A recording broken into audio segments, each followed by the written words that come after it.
The Well of Loneliness, by Radclyffe Hall, with a commentary by Havelock Ellis. Today, we'll explore The Well of Loneliness by Radclyffe Hall, a classic LGBTQ+ novel, while helping you improve your English skills through narration and vocabulary tips.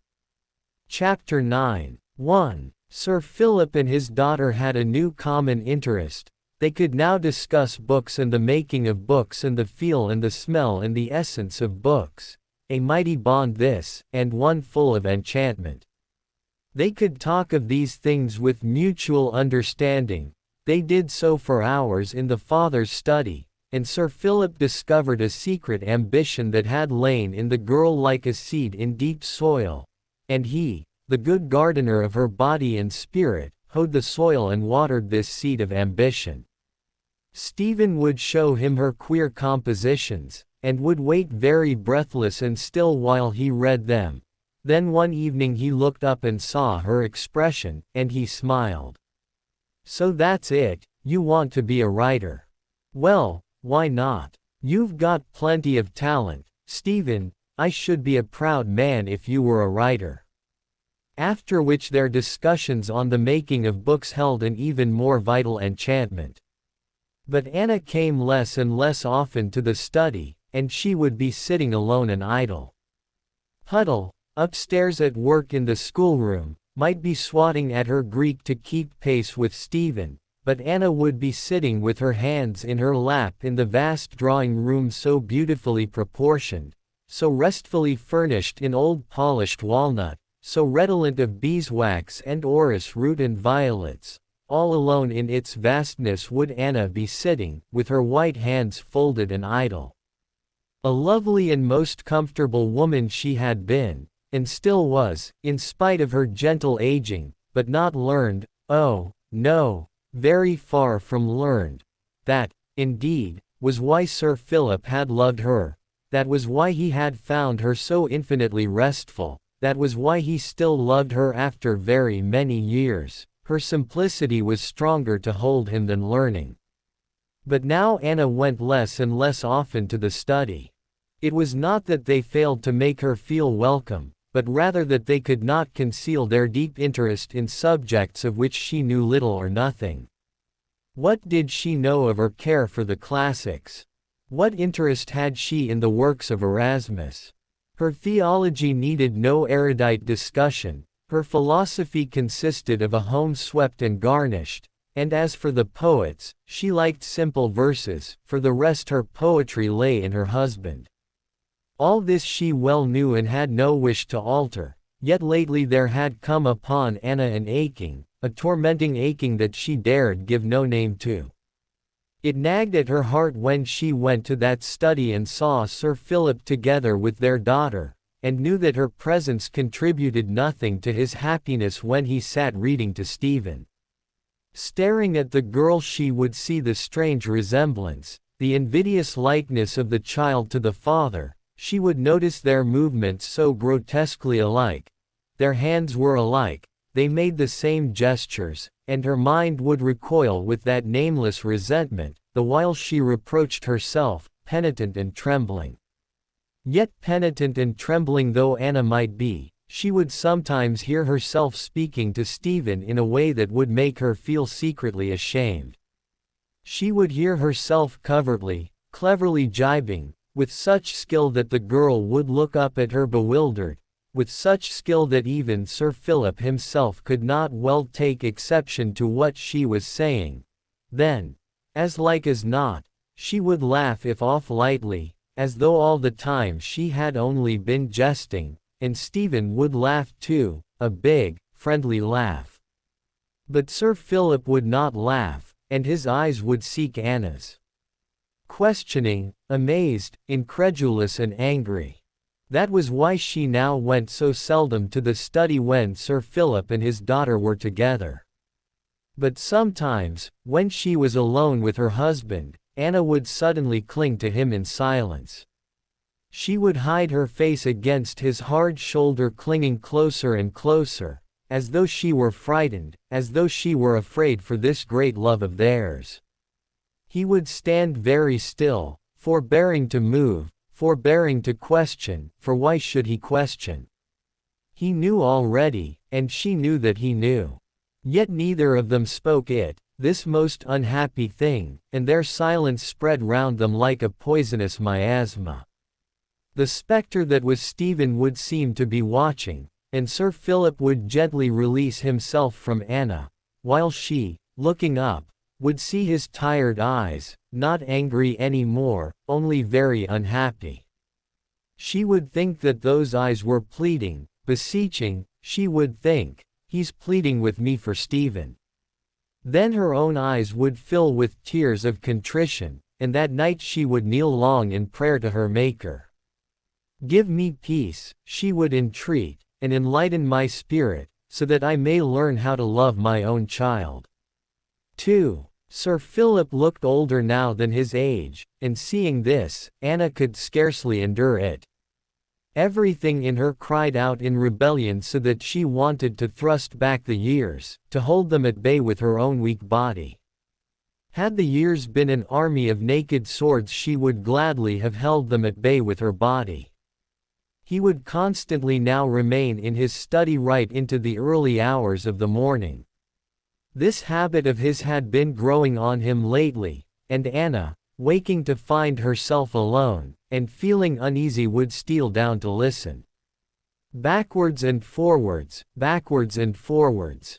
She would hear his desolate-sounding footsteps. Why was he pacing backwards and forwards, and why was she always afraid to ask him? Why was the hand she stretched out to the door always fearful when it came to turning the handle? Oh, but it was strong, this thing that stood between them, strong with the strength of their united bodies. It had drawn its own life from their youth, their passion, from the splendid and purposeful meaning of their passion. That was how it had leapt full of power into life, and now it had thrust in between them. They were aging, they had little left but their loving, that gentler loving, perhaps the more perfect, and their faith in each other, which was part of that loving, and their peace, which was part of the peace of Morden. Backwards and forwards, backwards and forwards. Those incessant and desolate-sounding footsteps. Peace. There was surely no peace in that study, but rather some affliction, menacing, prophetic. Yet prophetic of what? She dared not ask him, she dared not so much as turn the door handle. A haunting premonition of disaster would make her creep away with her question unasked. Then something would draw her, not back to her bedroom, but on up the stairs to the room of their daughter. She would open that door very gently, by inches. She would hold her hand so that it shaded the candle, and would stand looking down at the sleeping Stephen as she and her husband had done long ago. But now there would be no little child to look down on, no small helplessness to arouse mother pity. Stephen would be lying very straight, very large, very long, underneath the neatly drawn covers. Quite often an arm would be outside the bedspread, the sleeve having fallen away as it lay there, and that arm would look firm and strong and possessive, and so would the face by the light of the candle. She slept deeply. Her breathing would be even and placid. Her body would be drinking in its fill of refreshment. It would rise up clean and refreshed in the morning. It would eat, speak, move. It would move about Morden. In the stables, in the gardens, in the neighboring paddocks, in the study, it would move about Morden. Intolerable dispensation of nature, Anna would stare at that splendid young body, and would feel, as she did so, that she looked on a stranger. She would scourge her heart and her anxious spirit with memories drawn from this stranger's beginnings. Little, you were so very little. She would whisper, and you sucked from my breast because you were hungry, little and always so terribly hungry. A good baby though, a contented little baby, and Stephen would sometimes stir in her sleep as though she were vaguely conscious of Anna. It would pass and she would lie quiet again, breathing in those deep, placid draughts of refreshment. Then Anna, still ruthlessly scourging her heart and her anxious spirit, would stoop and kiss Stephen, but lightly and very quickly on the forehead, so that the girl should not be awakened. So that the girl should not wake and kiss back, she would kiss her lightly and quickly on the forehead. 3. The eye of youth is very observant. Youth has its moments and keen intuition, even normal youth, but the intuition of those who stand midway between the sexes is so ruthless, so poignant, so accurate, so deadly, as to be in the nature of an added scourge, and by such an intuition did Stephen discover that all was not well with her parents. Their outward existence seemed calm and unruffled, so far nothing had disturbed the outward peace of Morton. But their child saw their hearts with the eyes of the Spirit, flesh of their flesh, she had sprung from their hearts, and she knew that those hearts were heavy. They said nothing, but she sensed that some deep, secret trouble was afflicting them both, she could see it in their eyes. In the words that they left unspoken she could hear it, it would be there, filling the small gaps of silence. She thought that she discerned it in her father's slow movements, surely his movements had grown slower of late. And his hair was quite gray, it was quite gray all over. She realized this with a slight shock one morning as he sat in the sunlight. It had used to look auburn in the nape of his neck when the sun fell upon it, and now it was dull gray all over. But this mattered little. Even their trouble mattered little in comparison with something more vital, with their love, that, she felt, was the only thing that mattered, and that was the thing that now stood most in danger. This love of theirs had been a great glory, all her life she had lived with it side by side, but never until it appeared to be threatened, did she feel that she had really grasped its true meaning. The serene and beautiful spirit of Morton clothed in flesh, yes, that had been its true meaning. Yet that had been only part of its meaning for her, it had meant something greater than Morton, it had stood for the symbol of perfect fulfillment. She remembered that even as a very small child she had vaguely discerned that perfect fulfillment. This love had been glowing like a great friendly beacon, a thing that was steadfast and very reassuring. All unconscious, she must often have warmed herself at it, must have thought out her doubts and her vague misgivings. It had always been their love, the one for the other, she knew this, and yet it had been her beacon. But now those flames were no longer steadfast, something had dared to blemish their brightness. She longed to leap up in her youth and strength and cast this thing out of her holy of holies. The fire must not die and leave her in darkness. And yet she was utterly helpless, and she knew it. All that she did seemed inadequate and childish. When I was a child I spake as a child, I understood as a child, I thought as a child. Remembering St. Paul, she decided grimly that surely she had remained as a child. She could sit and stare at them, these poor, stricken lovers, with eyes that were scared and deeply reproachful. You must not let anything spoil your loving, I need it, her eyes could send them that message. She could love them in her turn, possessively, fiercely. You're mine, mine, mine, the one perfect thing about me.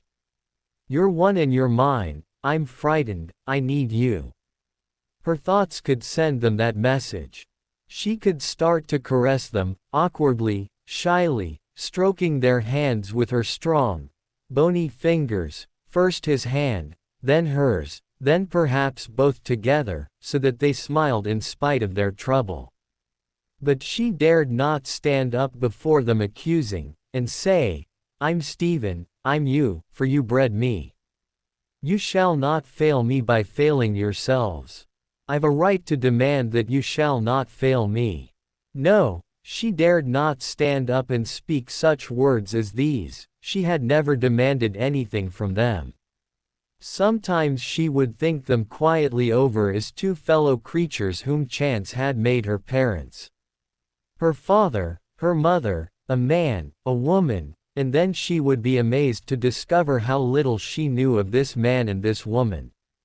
They had once been babies, and later small children, ignorant of life and utterly dependent.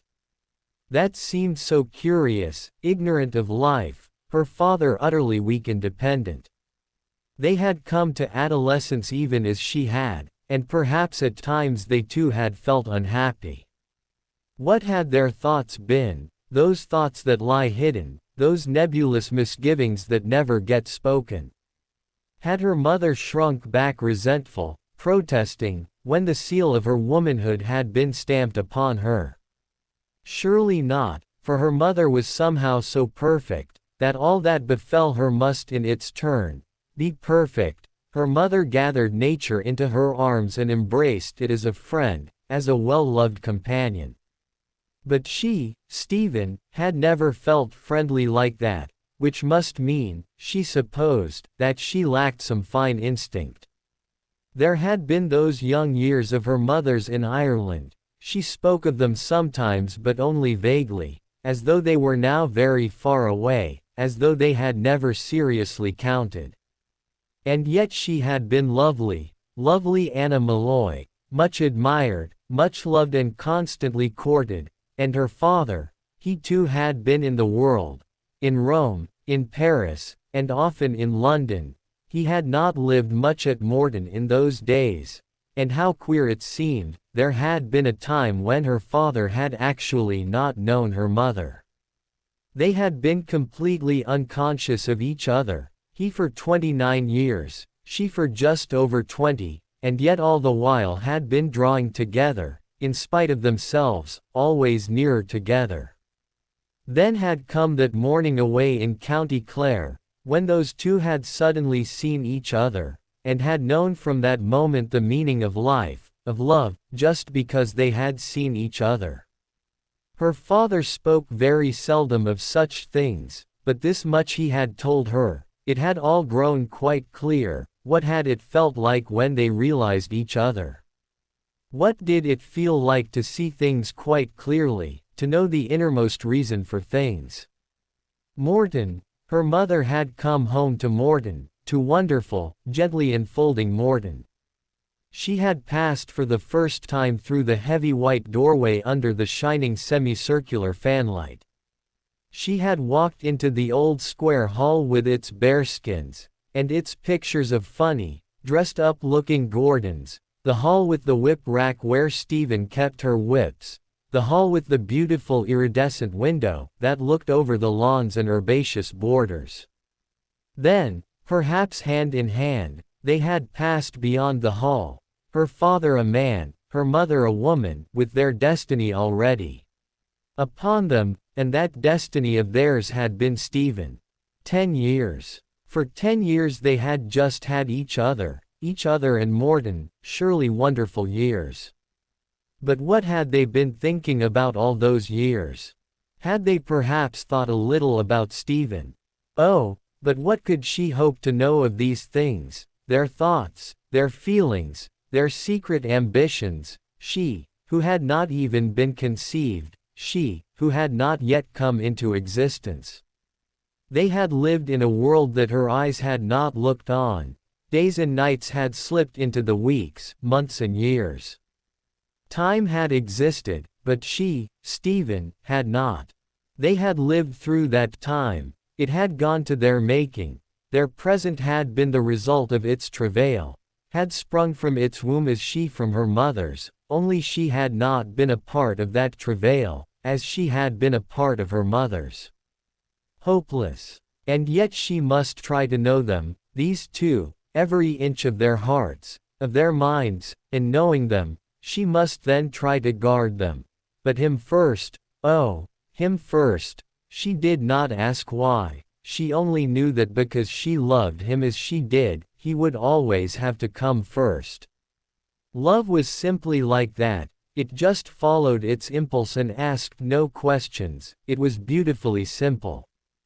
But for his sake she must also love the thing that he loved, her mother, though this love was somehow quite different. It was less hers than his, he had thrust it upon her, it was not an integral part of her being. Nevertheless it too must be served, for the happiness of one was that of the other. They were indivisible, one flesh, one spirit, and whatever it was that had crept in between them was trying to tear asunder this oneness. That was why she, their child, must rise up and help them if she could, for was she not the fruit of their oneness? There were times when she would think that she must have been mistaken, that no trouble was overshadowing her father. These would be when they two were sitting in his study, for then he would seem contented. Surrounded by his books, caressing their bindings, Sir Philip would look carefree again and light-hearted. No friends in the world like books, he would tell her. Look at this fellow in his old leather jacket. There were times, too, out hunting when he seemed very young, as Raftery had been that first season. But the 10-year-old Raftery was now wiser than Sir Philip, who would often behave like a foolhardy schoolboy. He would give Stephen leads over hair-raising places, and then, she safely landed, turn round and grin at her. He liked her to ride the pick of his hunters these days, and would slyly show off her prowess. The sport would bring back the old light to his eyes, and his eyes would look happy as they rested on his daughter. She would think, I must have been terribly mistaken, and would feel a great peace surge over her spirit. He might say, as they slowly jogged home to Morton, did you notice my youngster here take that stiff timber? Not bad for a 5-year-old, he'll do nicely. And perhaps he might add, put a 3 on that 5, and then tell your old sire that he's not so bad either. I'm 53, Stephen, I'll be going in the wind if I don't knock off smoking quite soon, and that's certain. Then Stephen would know that her father felt young, very young, and was wanting her to flatter him a little. But this mood would not last. It had often quite changed by the time that the two of them reached the stables.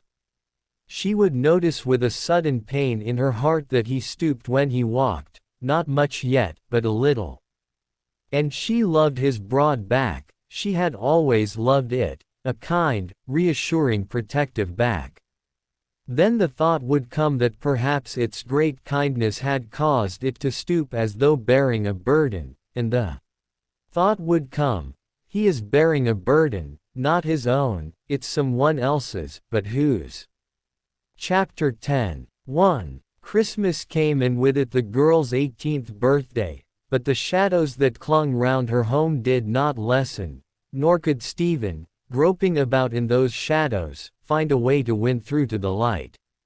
Every one tried to be cheerful and happy, as even sad people will do at Christmas, while the gardeners brought in huge bundles of holly with which to festoon the portraits of Gordons, rich, red-berried holly that came from the hills, and that year after year would be sent down to Morton. The courageous-eyed Gordons looked out from their wreaths unsmiling, as though they were thinking of Stephen. In the hall stood the Christmas tree of her childhood, for Sir Philip loved the old German custom which would seem to insist that even the aged be as children and play with God on his birthday. At the top of the tree swung the little wax Christ child in his spangled nightgown with gold and blue ribbons, and the little wax Christ child bent downwards and sideways because, although small, he was rather heavy, or, as Stephen had thought when she too had been small, because he was trying to look for his presents. In the morning they all went to church in the village, and the church smelt of coldness and freshly bruised green stuff, of the laurel and holly and pungent pine branches, that wreathed the oak pulpit and framed the altar, and the anxious-faced eagle who must carry the scriptures on his wings, he too was looking quite festive. Very redolent of England it was, that small church, with its apple-cheeked choirboys in newly washed garments, with its young Oxford parson who in summer played cricket to the glory of God and the good of the county, with its trim congregation of neighboring gentry who had recently purchased an excellent organ, so that now they could hear the opening bars of the hymns with a feeling of self-satisfaction, but with something else too that came nearer to heaven, because of those lovely old songs of Christmas. The choir raised their sexless, untroubled voices, while shepherds watched their flocks, sang the choir, and Anna's soft mezzo mingled and blended with her husband's deep boom and Puddle's soprano. Then Stephen sang too for the sheer joy of singing, though her voice at best was inclined to be husky. While shepherds watched their flocks by night, caroled Stephen, for some reason thinking of Raftery. After church the habitual Christmas greetings, Merry Christmas. Merry Christmas. Same to you, many of them. Then home to Morton and the large midday dinner, turkey, plum pudding with its crisp brandy butter, and the mince pies that invariably gave Puddle indigestion. Then dessert with all sorts of sweet fruits out of boxes, crystallized fruits that made your hands sticky, together with fruit from the Morton greenhouses, and from somewhere that no one could ever remember, the elegant miniature lady apples that you ate skins and all in 2 bites if you were greedy. A long afternoon spent in waiting for darkness when Anna could light the Christmas tree candles, and no ringing of bells to disturb the servants, not until they must all file in for their presents which were piled up high round the base of the tree on which Anna would light the small candles. Dusk. Draw the curtains. It was dark enough now, and someone must go and fetch Anna the taper, but she must take care of the little wax Christ child, who liked many lights even though they should melt him. Stephen, climb up, will you, and tie back the Christ child, his toe is almost touching that candle.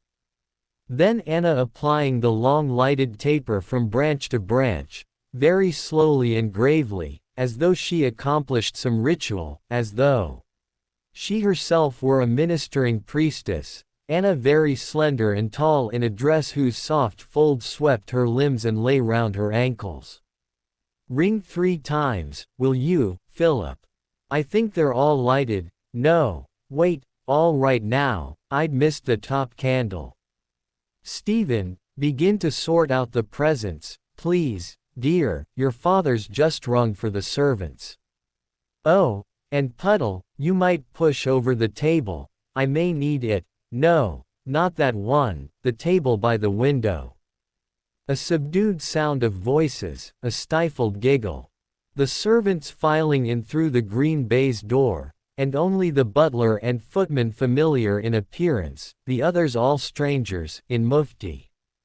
Mrs. Wilson, the cook, in black silk with jet trimming, the scullery maid in electric blue cashmere, one housemaid in mauve, another in green, and the upper of 3 in dark terracotta, while Anna's own maid wore an old dress of Anna's.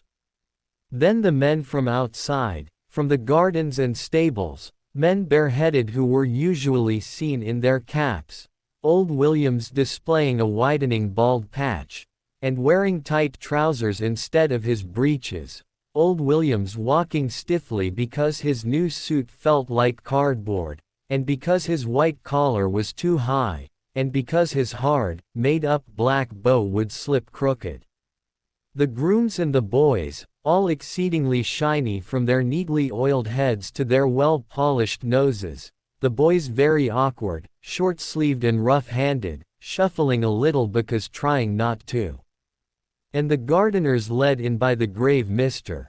Hopkins, who wore black of a Sunday and carried a church service, and whose knowledge of the ills that all grape flesh is heir to, had given his face a patient, pained expression. Men smelling of soil these, in spite of much scrubbing, men whose necks and whose hands were crossed and recrossed by a network of tiny and earth-clogged furrows, men whose backs would bend early from tending the earth. There they stood in the wake of the grave Mr. Hopkins, with their eyes on the big, lighted Christmas tree, while they never so much as glanced at the flowers that had sprung from many long hours of their labor. No, instead they must just stand and gape at the tree, as though with its candles and Christ child and all, it were some strange exotic plant in Kew Gardens. Then Anna called her people by name, and to each one she gave the gifts of that Christmas. And they thanked her, thanked Stephen and thanked Sir Philip, and Sir Philip thanked them for their faithful service, as had always been the good custom at Morton for more years than Sir Philip himself could remember. Thus the day had passed by in accordance with tradition, every one from the highest to the lowest remembered, nor had Anna forgotten her gifts for the village, warm shawls, sacks of coal, cough mixture and sweets.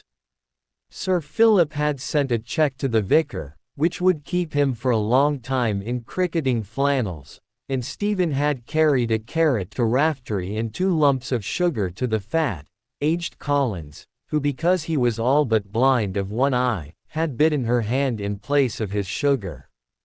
And Puddle had written at great length to a sister who lived down in Cornwall and whom she neglected, except on such memory-jogging occasions as Christmas, when somehow we always remember.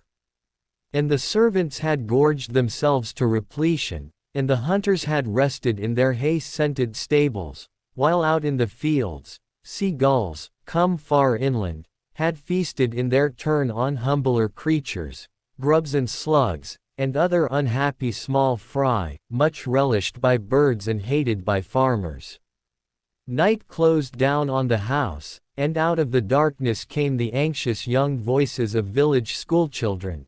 "Noel, Noel," piped the anxious young voices, lubricated by sweets from the Lady of Morton. Sir Philip stirred the logs in the hall to a blaze, while Anna sank into a deep chair and watched them.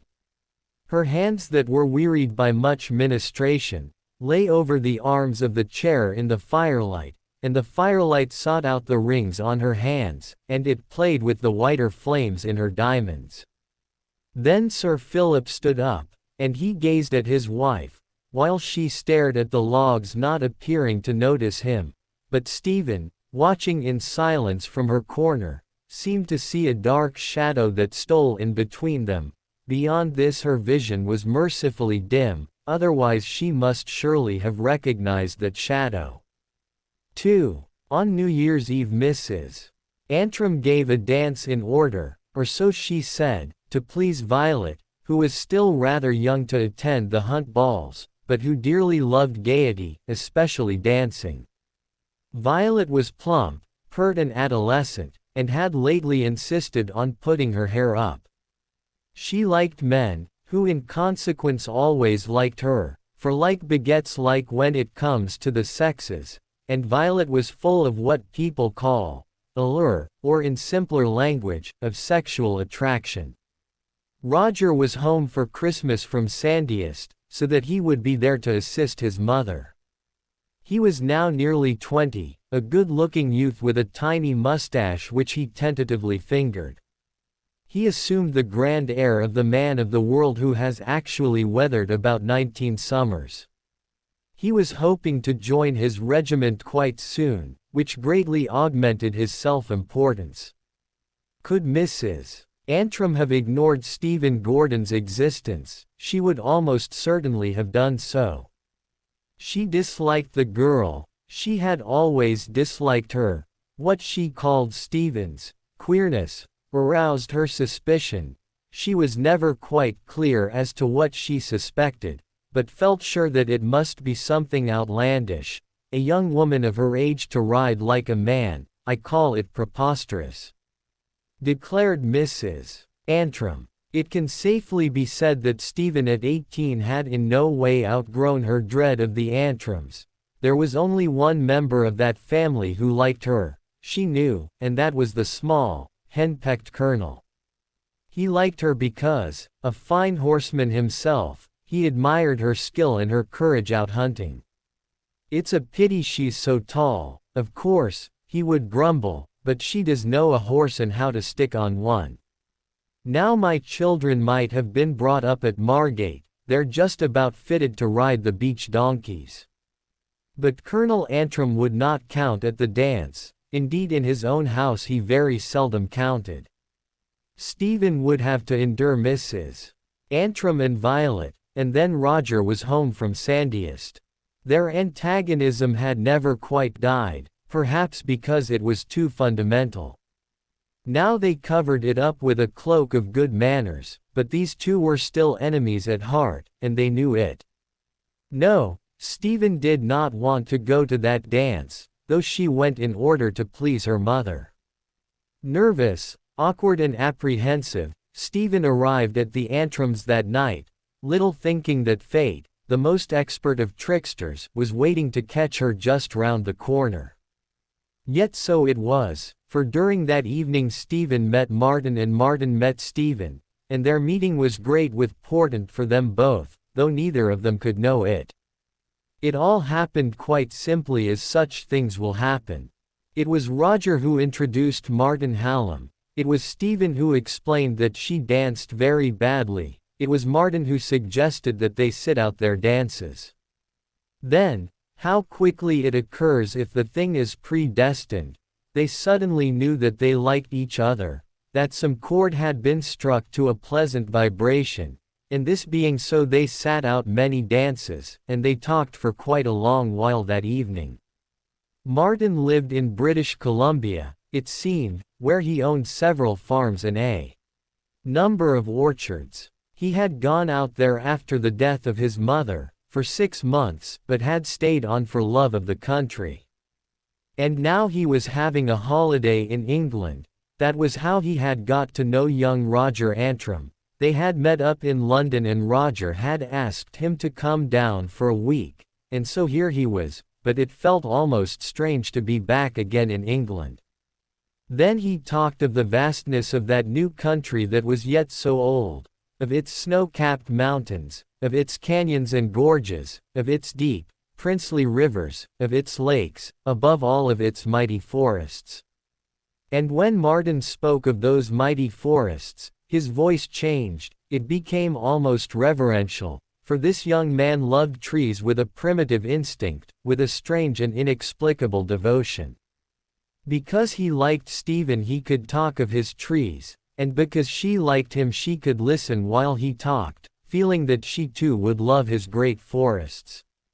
His face was very young, clean-shaven and bony. He had bony, brown hands with spatulate fingers. For the rest, he was tall with a loosely knit figure, and he slouched a little when he walked, from much riding.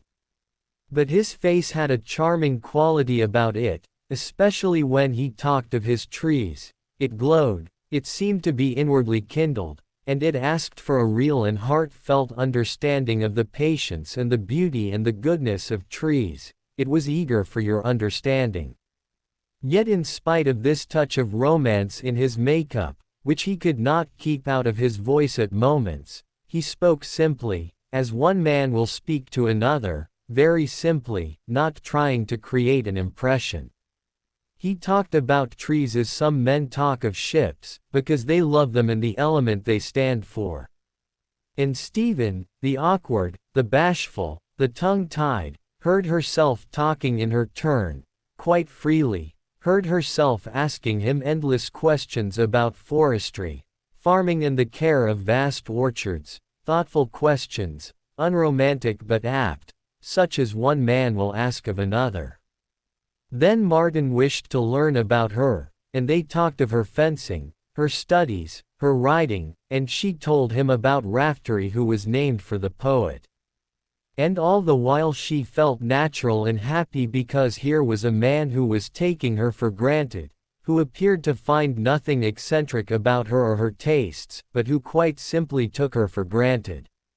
Had you asked Martin Hallam to explain why it was that he accepted the girl at her own valuation, he would surely have been unable to tell you. It had happened, that was all, and there the thing ended. But whatever the reason, he felt drawn to this friendship that had leapt so suddenly into being. Before Anna left the dance with her daughter, she invited the young man to drive over and see them, and Stephen felt glad of that invitation, because now she could share her new friend with Morton. She said to Morton that night in her bedroom, "I know you're going to like Martin Hallam." Chapter 11. 1. Martin went to Morton, He went very often, for Sir Philip liked him and encouraged the friendship. Anna liked Martin too, and she made him feel welcome because he was young and had lost his mother. She spoilt him a little, as a woman will spoil who, having no son, must adopt someone else's. So to Anna he went with all his small troubles, and she doctored him when he caught a bad chill out hunting. He instinctively turned to her in such things, but never, in spite of their friendship, to Stephen. Yet now he and Stephen were always together. He was staying on and on at the hotel in Upton, ostensibly staying because of the hunting, in reality staying because of Stephen, who was filling a niche in his life long empty, the niche reserved for the perfect companion. A queer, sensitive fellow this Martin Hallam, with his strange love of trees and primitive forests, not a man to make many intimate friends, and in consequence a man to be lonely. He knew little about books and had been a slack student, but Stephen and he had other things in common. He rode well, and he cared for and understood horses. He fenced well and would quite often now fence with Stephen, nor did he appear to resent it when she beat him. Indeed, he seemed to accept it as natural, and would merely laugh at his own lack of skill. Out hunting, these two would keep close to each other, and would ride home together as far as Upton, or perhaps he would go on to Morton with her, for Anna was always glad to see Martin. Sir Philip gave him the freedom of the stables, and even old Williams forbore to grumble. "Be trusty, that's what, be," declared Williams, "and the horses knows it and acts accordin'." But sport was not all that drew Stephen to Martin, for his mind, like hers, was responsive to beauty, and she taught him the countryside that she loved, from Upton to Castle Morton Common, the common that lies at the foot of the hills. But far beyond Castle Morton she took him. They would ride down the winding lane to Bromsbarrow, then crossing the small stream at Clincher's Mill, jog home through the bare winter woods of Eastnor. And she taught him the hills whose plentiful bosoms had made Anna think of green-girdled mothers, mothers of sons, as she sat and watched them, great with the child who should have been her son. They climbed the venerable Worcestershire beacon that stands guardian of all the 7 Malverns, or wandered across the hills of the Wells to the old British camp above the Wye Valley. The valley would lie half in light, half in shadow, and beyond would be Wales and the dim black mountains. Then Stephen's heart would tighten a little, as it always had done because of that beauty, so that one day she said, "When I was a child, this used to make me want to cry, Martin." And he answered, "Some part of us always sheds tears when we see lovely things, they make us regretful." But when she asked him why this should be, he shook his head slowly, unable to tell her. Sometimes they walked through Hollybush woods, then on up Raggedstone, a hill grim with legend. Its shadow would bring misfortune or death to those it fell on, according to legend. Martin would pause to examine the thorn trees, ancient thorns that had weathered many a hard winter. He would touch them with gentle, pitying fingers. "Look, Stephen, the courage of these old fellows. They're all twisted and crippled. It hurts me to see them, yet they go on patiently doing their bit. Have you ever thought about the enormous courage of trees?" "I have, and it seems to me amazing. The Lord dumps them down and they've just got to stick it, no matter what happens. That must need some courage." And one day he said, "Don't think me quite mad, but if we survive death then the trees will survive it. There must be some sort of a forest heaven for all the faithful of trees. I expect they take their birds along with them, why not? And in death they were not divided." Then he laughed, but she saw that his eyes were quite grave, so she asked him, "Do you believe in God, Martin?" And he answered, "Yes, because of his trees." "Don't you?" "I'm not sure." "Oh, my poor, blind Stephen. Look again, Go on looking until you do believe. They discussed many things quite simply together, for between these two was no vestige of shyness. His youth met hers and walked hand in hand with it, so that she knew how utterly lonely her own youth had been before the coming of Martin. She said, "You're the only real friend I've ever had, except father. Our friendship's so wonderful, somehow, we're like brothers, we enjoy all the same sort of things." He nodded. "I know, a wonderful friendship." The hills must let Stephen tell him their secrets, the secrets of by paths most cunningly hidden, the secrets of small, unsuspected green hollows, the secrets of ferns that live only by hiding. She might even reveal the secrets of birds, and show him the playground of shy, spring cuckoos. They fly quite low up here, one can see them. Last year a couple flew right past me, calling. If you were not going away so soon, Martin, we'd come later on. I'd love you to see them. And I'd love you to see my huge forests," he told her. "Why can't you come back to Canada with me? What rot it is, all this damned convention. We're such pals you and I'll be desperately lonely. Lord, what a fool of a world we live in." And she said quite simply, "I'd love to come with you." Then he started to tell her about his huge forests, so vast that their greenness seemed almost eternal. Great trees he told of, erect, towering firs, many centuries old and their girth that of giants.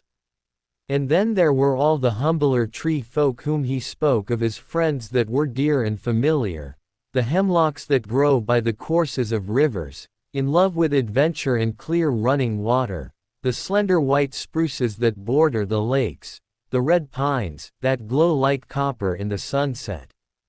Unfortunate trees these beautiful red pines, for their tough, manly wood is coveted by builders. "But I won't have my roof tree hacked from their sides," declared Martin. "I'd feel like a positive assassin."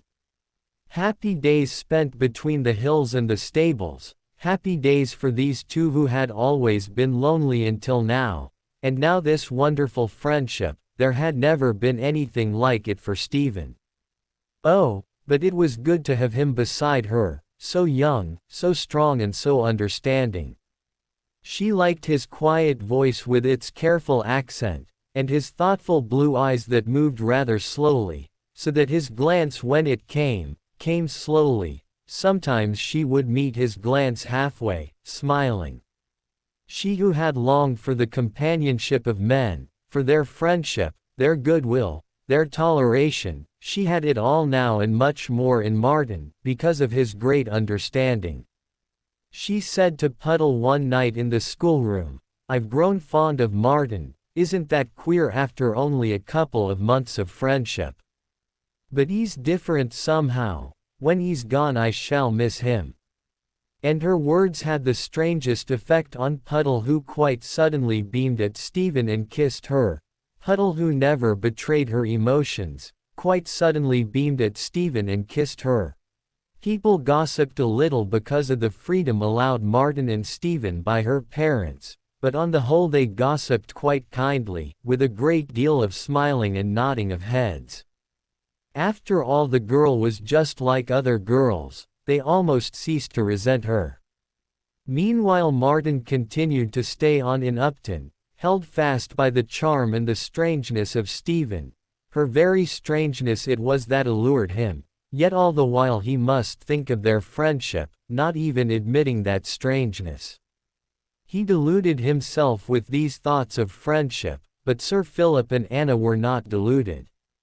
They looked at each other almost shyly at first, then Anna grew bold, and she said to her husband, "Is it possible the child is falling in love with Martin? Of course he's in love with her. Oh, my dear, it would make me so awfully happy," and her heart went out in affection to Stephen, as it had not done since the girl was a baby. Her hopes would go flying ahead of events. She would start making plans for her daughter's future. Martin must give up his orchards and forests and buy Tenley Court that was now in the market. It had several large farms and some excellent pasture, quite enough to keep any man happy and busy. Then Anna would suddenly grow very thoughtful. Tenley Court was also possessed of fine nurseries, big, bright, sunny rooms facing south, with their bathroom. There were bars to the windows. It was all there and ready. Sir Philip shook his head and warned Anna to go slowly, but he could not quite keep the great joy from his eyes, nor the hope from his heart. Had he been mistaken? Perhaps after all he had been mistaken. The hope thudded ceaselessly now in his heart. 3. Came a day when winter must give place to spring, when the daffodils marched across the whole country from Castle Morton Common to Ross and beyond, pitching camps by the side of the river. When the hornbeam made patches of green in the hedges, and the hawthorn broke out into small, budding bundles, when the old cedar tree on the lawn at Morton grew reddish-pink tips to its elegant fingers, when the wild cherry trees on the sides of the hills were industriously putting forth both leaves and blossoms, when Martin looked into his heart and saw Stephen, saw her suddenly there as a woman. Friendship. He marveled now at his folly, at his blindness, his coldness of body and spirit. He had offered this girl the cold husks of his friendship, insulting her youth, her womanhood, her beauty, for he saw her now with the eyes of a lover. To a man such as he was, sensitive, restrained, love came as a blinding revelation. He knew little about women, and the little he did know was restricted to episodes that he thought best forgotten. On the whole he had led a fairly chaste life, less from scruple than because he was fastidious by nature. But now he was very deeply in love, and those years of restraint took their toll of poor Martin, so that he trembled before his own passion, amazed at its strength, not a little disconcerted. And being by habit a quiet, reserved creature, he must quite lose his head and become the reverse. So impatient was he that he rushed off to Morton very early one morning to look for Stephen, tracking her down in the end at the stables, where he found her talking to Williams and Raftery. He said, "Never mind about Raftery, Stephen, let's go into the garden, I've got something to tell you." And she thought that he must have had bad news from home, because of his voice and his curious pallor. She went with him and they walked on in silence for a while. Then Martin stood still, and began to talk quickly. He was saying amazing, incredible things. "Stephen, my dear, I do utterly love you." He was holding out his arms, while she shrank back bewildered. "I love you, I'm deeply in love with you. Stephen, look at me, don't you understand me, beloved? I want you to marry me. You do love me, don't you?" And then, as though she had suddenly struck him, he flinched. "Good God! What's the matter, Stephen?" She was staring at him in a kind of dumb horror, staring at his eyes that were clouded by desire, while gradually over her colorless face there was spreading an expression of the deepest repulsion.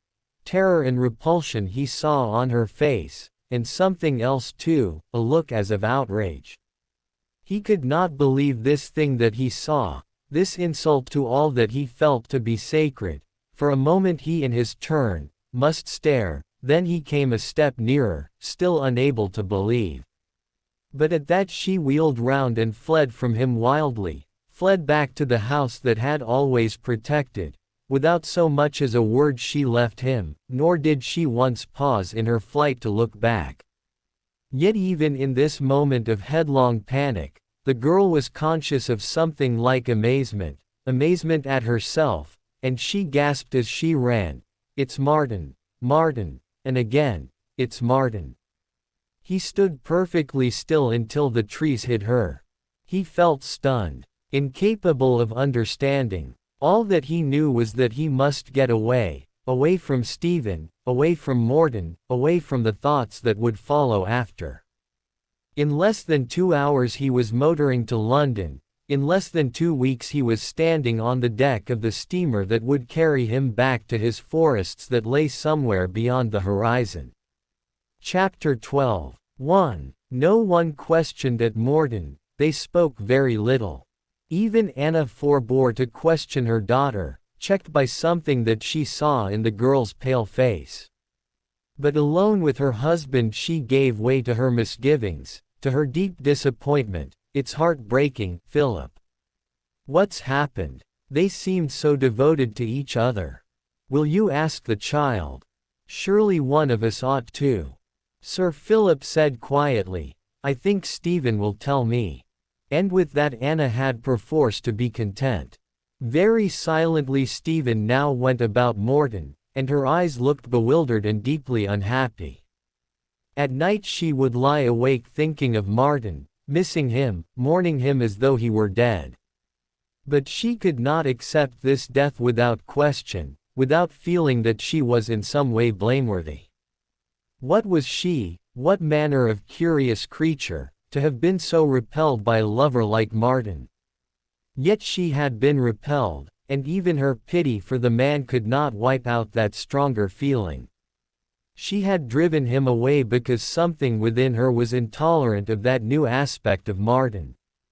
Oh, but she mourned his good, honest friendship. He had taken that from her, the thing she most needed, but perhaps after all it had never existed except as a cloak for this other emotion. And then, lying there in the thickening darkness, she would shrink from what might be waiting in the future, for all that had just happened might happen again. There were other men in the world beside Martin. Fool, never to have visualized this thing before, never to have faced the possibility of it. Now she understood her resentment of men when their voices grew soft and insinuating. Yes, and now she knew to the full the meaning of fear, and Martin it was, who had taught her its meaning. Her friend, the man she had utterly trusted, had pulled the scales from her eyes and revealed it. Fear, stark fear, and the shame of such fear, that was the legacy left her by Martin. And yet he had made her so happy at first, she had felt so contented, so natural with him, but that was because they had been like two men, companions, sharing each other's interests. And at this thought her bitterness would all but flow over. It was cruel, it was cowardly of him to have deceived her, when all the time he had only been waiting for the chance to force this other thing on her. But what was she? Her thoughts, slipping back to her childhood, would find many things in her past that perplexed her. She had never been quite like the other small children. She had always been lonely and discontented. She had always been trying to be someone else. That was why she had dressed herself up as young Nelson. Remembering those days she would think of her father, and would wonder if now, as then, he could help her. Supposing she should ask him to explain about Martin. Her father was wise, and had infinite patience, yet somehow she instinctively dreaded to ask him. Alone, it was terrible to feel so much alone, to feel oneself different from other people. At one time she had rather enjoyed this distinction, she had rather enjoyed dressing up as young Nelson. Yet had she enjoyed it? Or had it been done as some sort of inadequate, childish protest? But if so, against what had she been protesting when she strutted about the house, masquerading? In those days she had wanted to be a boy. Had that been the meaning of the pitiful young Nelson? And what about now? She had wanted Martin to treat her as a man, had expected it of him. The questions to which she could find no answers would pile themselves up and up in the darkness, oppressing, stifling by sheer weight of numbers, until she would feel them getting her under. I don't know. Oh, God, I don't know. She would mutter, tossing as though to fling off those questions. Then one night towards dawn she could bear it no longer. Her dread must give place to her need of consolation. She would ask her father to explain her to herself. She would tell him her deep desolation over Martin. She would say, "Is there anything strange about me, father, that I should have felt as I did about Martin?" And then she would try to explain very calmly what it was she had felt, the intensity of it. She would try to make him understand her suspicion that this feeling of hers was a thing fundamental, much more than merely not being in love, much more than not wanting to marry Martin. She would tell him why she found herself so utterly bewildered, tell him how she had loved Martin's strong, young body, and his honest brown face, and his slow thoughtful eyes, and his careless walk, all these things she had loved. Then suddenly terror and deep repugnance because of that unforeseen change in Martin, the change that had turned the friend into the lover. In reality it had been no more than that. The friend had turned lover and had wanted from her what she could not give him, or indeed any man, because of that deep repugnance. Yet there should have been nothing repugnant about Martin, nor was she a child to have felt such terror. She had known certain facts about life for some time and they had not repelled her in other people. Not until they had been brought home to herself had these facts both terrified and repelled her. She got up. No good in trying to sleep. Those eternal questions kept stifling, tormenting. Dressing quickly she stole down the wide, shallow stairs to the garden door, then out into the garden. The garden looked unfamiliar in the sunrise, like a well-known face that is suddenly transfigured. There was something aloof and awesome about it, as though it were lost in ecstatic devotion. She tried to tread softly for she felt apologetic. She and her troubles were there as intruders. Their presence disturbed this strange hush of communion, this oneness with something beyond their knowledge, that was yet known and loved by the soul of the garden. A mysterious and wonderful thing this oneness, pregnant with comfort could she know its true meaning. She felt this somewhere deep down in herself, but try as she would her mind could not grasp it. Perhaps even the garden was shutting her out of its prayers, because she had sent away Martin. Then a thrush began to sing in the cedar, and his song was full of wild jubilation. "Stephen, look at me, sang the thrush, "I'm happy, it's all very simple."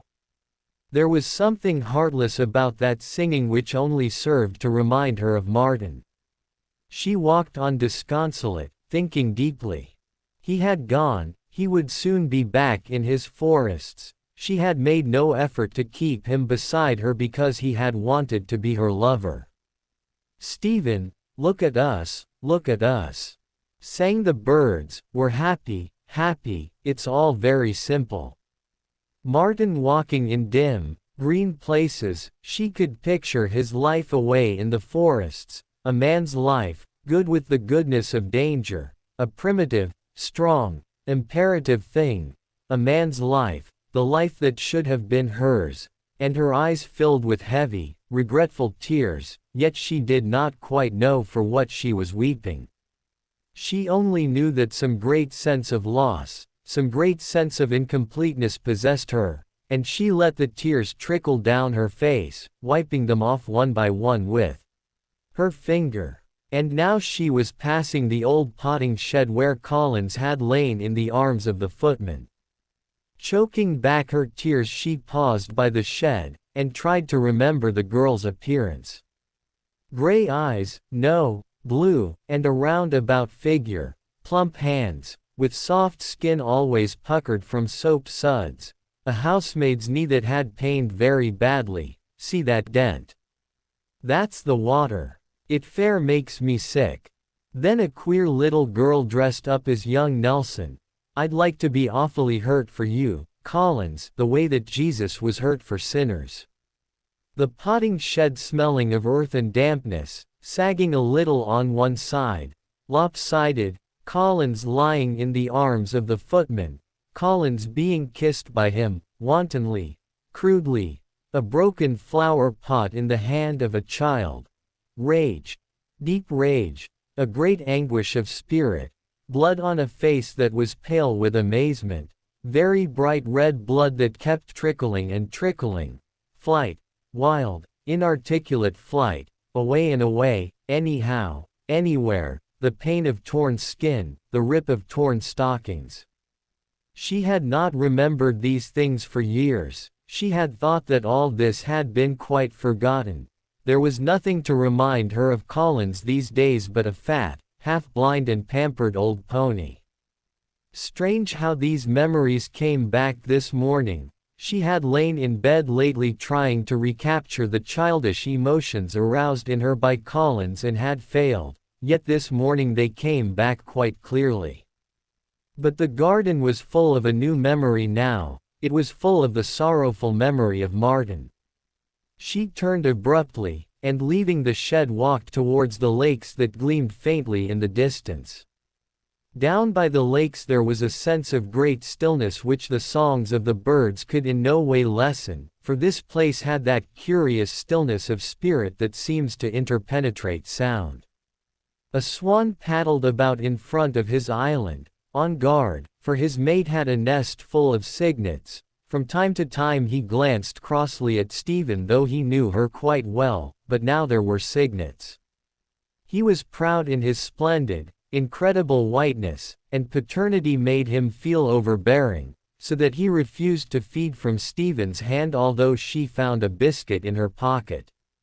"Coo, C-O-U-P," she called, but he swung his neck sideways as he swam. It was like a disdainful negation.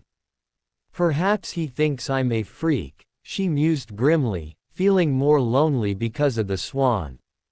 The lakes were guarded by massive old beech trees, and the beech trees stood ankle-deep in their foliage, a lovely and luminous carpet of leaves they had spread on the homely brown earth of Morton. Each spring came new little shuttles of greenness that in time added warp and woof to the carpet, so that year by year it grew softer and deeper, and year by year it glowed more resplendent. Stephen had loved this spot from her childhood, and now she instinctively went to it for comfort, but its beauty only added to her melancholy, for beauty can wound like a two-edged sword.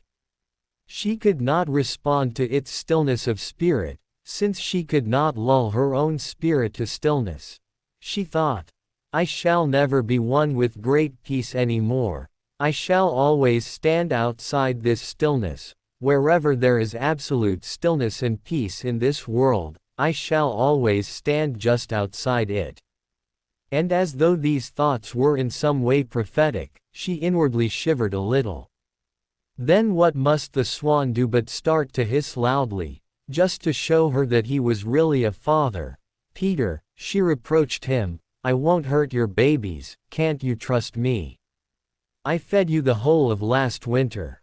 But apparently Peter could not trust her at all, for he squawked to his mate who came out through the bushes, and she hissed in her turn, flapping strong angry wings, which meant in near language, "Get out of this, Stephen, you clumsy, inadequate, ludicrous creature, you destroyer of nests, you disturber of young, you great wingless blot on a beautiful morning." Then they both hissed together, "Get out of this, Stephen." So Stephen left them to the care of their cygnets. Remembering Raftery, she walked to the stables, where all was confusion and purposeful bustle. Old Williams was ruthlessly out on the warpath. He was scolding, "Drat the boy, what be a doin'? Come on, do. Hurry up, get them 2 horses bridled, and don't go forgettin' their kneecaps this mornin', and that bucket there don't belong where it's standin', nor that broom. Did Jim take the roan to the blacksmith's? God almighty, why not? Shoes is like paper. You Jim, don't you go on ignorin' my orders. If you do, come on, boy, got them 2 horses ready. Right, well then, up you go. You don't want no saddle, like as not you'd give, I am a gall if you, add one." The sleek, good-looking hunters were led out in clothing, for the early spring mornings were still rather nippy, and among them came Raftery, slender and skittish. He was wearing his hood, and his eyes peered out bright as a falcon's from the two neatly braided eye holes.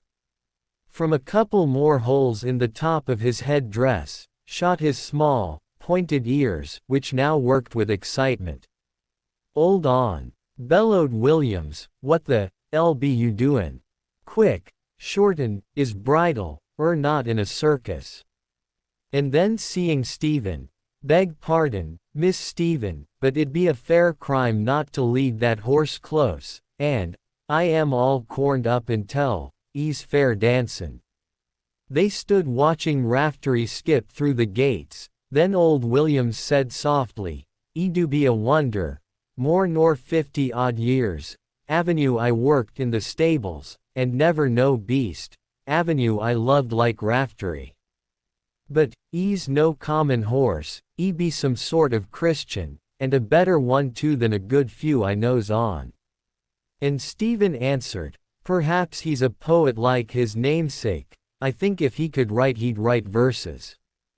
They say all the Irish are poets at heart, so perhaps they pass on the gift to their horses."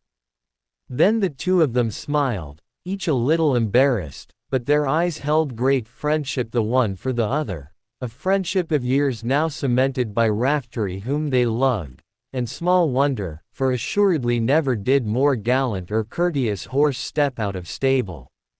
"Oh, well," sighed Williams, "I be gettin' that old, and Raftery, 'e do be comin' 11, but 'e don't feel it yet in 'is limbs the way I does. Me rheumatics is troubled me awful this winter." She stayed on a little while, comforting Williams, then made her way back to the house, very slowly. "Poor Williams," she thought, "he is getting old, but thank the Lord nothing's the matter with Raftery." The house lay full in a great slant of sunshine, it looked as though it was sunning its shoulders. Glancing up, she came eye to eye with the house, and she fancied that Morton was thinking about her, for its windows seemed to be beckoning, inviting, come home, come inside quickly, Stephen." And as though they had spoken, she answered, "I'm coming," and she quickened her lagging steps to a run, in response to this most compassionate kindness. Yes, she actually ran through the heavy white doorway under the semicircular fanlight, and on up the staircase that led from the hall in which hung the funny old portraits of Gordons, men long dead and gone but still wonderfully living, since their thoughts had fashioned the comeliness of Morton, since their loves had made children from father to son until the advent of Stephen. 2. That evening she went to her father's study, and when he looked up she thought she was expected. She said, "I want to talk to you, father." And he answered, "I know, sit close to me, Stephen." He shaded his face with his long, thin hand, so that she could not see his expression, yet it seemed to her that he knew quite well why she had come to him in that study. Then she told him about Martin, told him all that had happened, omitting no detail, sparing him nothing. She openly mourned the friend who had failed her, and herself she mourned for failing the lover, and Sir Philip listened in absolute silence. After she had spoken for quite a long time, she at length found the courage to ask her question, "Is there anything strange about me, father, that I should have felt as I did about Martin?" It had come. It fell on his heart like a blow. The hand that was shading his pale face trembled, for he felt a great trembling take hold of his spirit.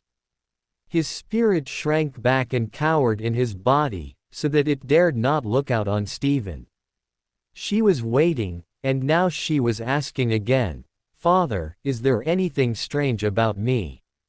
I remember when I was a little child, I was never quite like all the other children." Her voice sounded apologetic, uncertain, and he knew that the tears were not far from her eyes. knew that if he looked now he would see her lips shaking, and the tears making ugly red stains on her eyelids. His loins ached with pity for this fruit of his loins, an insufferable aching, an intolerable pity. He was frightened, a coward because of his pity, as he had been once long ago with her mother. Merciful God! How could a man answer? What could he say, and that man a father? He sat there inwardly groveling before her. Oh, Stephen, my child, my little, little Stephen. For now in his pity she seemed to him little, little and utterly helpless again. He remembered her hands as the hands of a baby, very small, very pink, with minute perfect nails. He had played with her hands, exclaiming about them, astonished because of their neat perfection. Oh, Stephen, my little, little Stephen. He wanted to cry out against God for this thing. He wanted to cry out, "You have maimed my Stephen. What had I done, or my father before me, or my father's father, or his father's father? Unto the third and fourth generations." And Stephen was waiting for his answer. Then Sir Philip set the lips of his spirit to the cup, and his spirit must drink the gall of deception. I will not tell her, you cannot ask it, there are some things that even God should not ask. And now he turned round and deliberately faced her. Smiling right into her eyes he lied glibly. My dear, don't be foolish, there's nothing strange about you, some day you may meet a man you can love. And supposing you don't, well, what of it, Stephen? Marriage isn't the only career for a woman. I've been thinking about your writing just lately, and I'm going to let you go up to Oxford, but meanwhile you mustn't get foolish fancies, that won't do at all. It's not like you, Stephen. She was gazing at him and he turned away quickly. Darling, I'm busy, you must leave me, he faltered. Thank you, she said very quietly and simply. I felt that I had to ask you about Martin. 3. After she had gone he sat on alone, and the lie was still bitter to his spirit as he sat there, and he covered his face for the shame that was in him, but because of the love that was in him he wept.